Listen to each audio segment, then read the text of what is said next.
Hi students, welcome to Even Max. இந்த வீடியோவில் நம்ம பார்க்க போகிறது 12th ஸ்டாண்டர்ட் மேக்ஸில் எக்ஸசைஸ் 1.1ல கொஸ்டின் நம்பர் 10 பார்க்க போகிறோம். அதுக்கு முன்னாடி நம்ம சேனலை சப்ஸ்கிரைப் பண்ணாதவங்க சப்ஸ்கிரைப் பண்ணிக்கோங்க, கூட வர பெல் ஐக்கானை கிளிக் பண்ணிக்கோங்க. வாங்க ஸ்டூடெண்ட்ஸ், எக்ஸசைஸ் 1.1ல 10th சம் என்ன கொடுத்துருக்காங்க? Find adjoint of A if adjoint of A is equal to 1 3x3 matrix கொடுத்துருக்காங்க. என்ன அப்படின்னா 1 0 1 0 2 0 -1 0 1 ரைட்.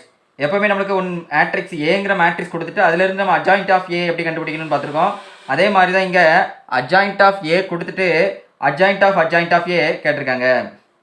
ரைட், அப்போ அட்ஜாயிண்ட் ஆஃப் ஏ கண்டுபிடிக்கிறதுக்கு என்ன ஃபார்மேட்டோ அதே ஃபார்மேட்டை தான் நம்ம இங்கே ஃபாலோ பண்ண போகிறோம். ரைட், இப்போ ஃபஸ்ட்டு அட்ஜாயிண்ட் ஆஃப் ஏ கண்டுபிடிக்கிறதுக்கு ஒவ்வொரு நம்பருக்கான சைன் ப்ளஸ் அவருடைய மைனரை நம்ம மல்டிப்ளை பண்ண வேண்டியிருக்கோம். ஃபஸ்ட் நம்பருக்கான சைன் எப்போவுமே ப்ளஸ்ஸு, அந்த நம்பருக்கான மைனர் யார் அப்படின்னு பார்த்தீங்கன்னா அந்த நம்பருக்கு நேராக இருக்கக்கூடிய காலம் ரோ விட்டுருங்க, பேலன்ஸ் நம்பரை கிராஸ் மல்டிப்ளை பண்ணிக்கோங்க. அப்போ 1 2 is 2 2 - 0 2 ரைட். இப்போ செகண்ட் நம்பருக்கான சைன் மைனஸ், அந்த நம்பருக்கான மைனர் யார், அந்த நம்பருக்கு நேராக இருக்கக்கூடிய காலம் ரோ விட்டுருங்க, பேலன்ஸ் நம்பரை கிராஸ் மல்டிப்ளை பண்ணால் என்ன கிடைக்கும்? 0 - 0 டோட்டலாக 0. தேர்டு நம்பருக்கான ப்ளஸ் சைன் ப்ளஸ்ஸு, தேர்டு நம்பருக்கான மைனர் என்ன, அந்த நம்பருக்கு நேராக இருக்கக்கூடிய காலம் ரோ விட்டுருங்க, பேலன்ஸ் நம்பரை கிராஸ் மல்டிப்ளை பண்ண என்ன வரும்? 0 -2 வரும், அதனால +2 அப்படிங்கிறது கிடைக்கும். நெக்ஸ்ட்டு செகண்ட் ரோவில் ஃபஸ்ட் நம்பருக்கான சைன் மைனஸ், அந்த நம்பருக்கான மைனர் யாருன்னு பாருங்கள், அந்த நம்பருக்கு நேராக இருக்கக்கூடிய காலம் ரோ விட்டுருங்க, பேலன்ஸ் நம்பரை கிராஸ் மல்டிப்ளை பண்ணால் 0 ரைட். அண்ட் நெக்ஸ்ட் நம்பருக்கான சைன் ப்ளஸ்ஸு, அந்த நம்பருக்கான மைனர் யாருன்னு பாருங்கள், அந்த நம்பருக்கு நேராக இருக்கக்கூடிய காலம் ரோ விட்டு கிராஸ் மல்டிப்ளை பண்ண என்ன கிடைக்கும்? 1 -1 +1 ஆயிரும். அப்போ 1 + 1 என்ன ஆயிரும்? 2.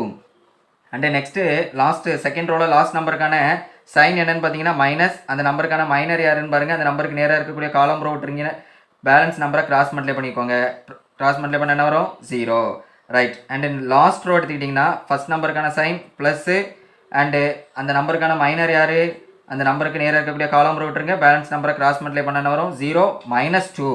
அதனால் டோட்டல் என்ன கிடைக்கும்? -2 அப்படிங்கிறது கிடைக்கும். அண்டு நெக்ஸ்ட்டு நம்பருக்கான சைன் மைனஸ், அந்த நம்பருக்கான மைனர் யார், அந்த நம்பருக்கு நேராக இருக்கக்கூடிய காலம் ரோ விட்டுட்டிங்கன்னா பேலன்ஸ் நம்பரை கிராஸ் மல்டிப்ளை பண்ணிக்கோங்க, 0 - 0 வரும், டோட்டலாக 0. அண்டு லாஸ்ட் நம்பருக்கான சைன் ப்ளஸ்ஸு, அந்த நம்பருக்கான மைனர் யார் அப்படின்னு பார்த்தீங்கன்னா அந்த நம்பருக்கு நேராக இருக்கக்கூடிய காலம் ரோ விட்டுருங்க, கிராஸ் மல்டிப்ளை பண்ண என்ன வரும்? நம்மளுக்கு 1 2 is 2 2 - 0 வரும், அதனால் 2. எப்போவுமே நம்மளுக்கு அட்ஜாயிண்ட் ஆஃப் ஏ கண்டுபிடிக்கணும்னா கோஃபேக்டர் மேட்ரிக்ஸ் கண்டுபிடிச்சி அந்த மேட்ரிக்ஸை டிரான்ஸ்போஸ் கண்டிப்பாக பண்ணணும். ரைட், இப்போ பேலன்ஸ் சிம்பிளிஃபை எப்படி பண்ணுறோன்னு பார்க்க போகிறோம். ரைட், இப்போ +2 ஃபஸ்ட் ஒன் என்ன கிடைக்கும்? +2, செகண்ட் ஒன் 0, தேர்ட் ஒன் என்னது தான்? +2 ரைட். அடுத்து செகண்ட் ரோவில் ஃபஸ்ட் நம்பர் 0, அதுக்கு செகண்ட் நம்பர் 2, அடுத்து 0 ரைட். லாஸ்ட் ரோ எடுத்துக்கிட்டிங்கன்னா ஃபஸ்ட் நம்பர் சைன் நம்மளுக்கு மைனஸில் இருக்கிறனால -2 கிடைக்கும், செகண்ட் நம்பர் 0, லாஸ்ட் நம்பர் +2. இப்போ இந்த மேட்ரிக்ஸ் லாஸ்ட்டு என்ன பண்ணணும்? டிரான்ஸ்போஸ் பண்ணிக்கோங்க. ரைட், இப்போ டிரான்ஸ்போஸ் பண்ண என்ன கிடைக்குன்னு பாருங்கள். ஃபஸ்ட் ரோவை நம்ம என்ன பண்ணுவோம்? ஃபஸ்ட்டு காலமாக மாற்றிடுவோம், அதனால் நம்மளுக்கு என்ன கிடைக்கும்? 2 0 2. செகண்ட் ரோ எடுத்துக்கிட்டிங்கன்னா அதை செகண்ட் காலமாக மாற்றிடுங்க, 0 2 0. தேர்ட் ரோவை தேர்ட் காலமாக மாற்றிடுங்க, அப்போ -2 0 2. இதுதான் நம்மளுக்கு தேவையான அட்ஜாயிண்ட் ஆஃப் ஏங்கிற மேட்ரிக்ஸு. Right, thank you students.